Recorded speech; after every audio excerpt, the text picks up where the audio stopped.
To fix Facebook pixel issue. Hello everyone, in this video we talk about how to fix this on your Facebook. Just watch this video till the end.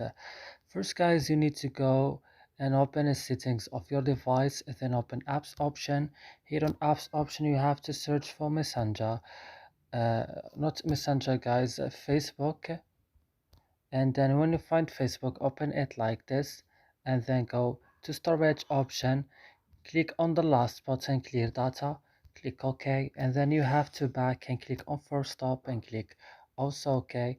And now the last things you need to do, you have to go to your Play Store and update your Facebook again. And that's it. I hope this video is helpful for you. Don't forget to like, subscribe in our channel, and see you in another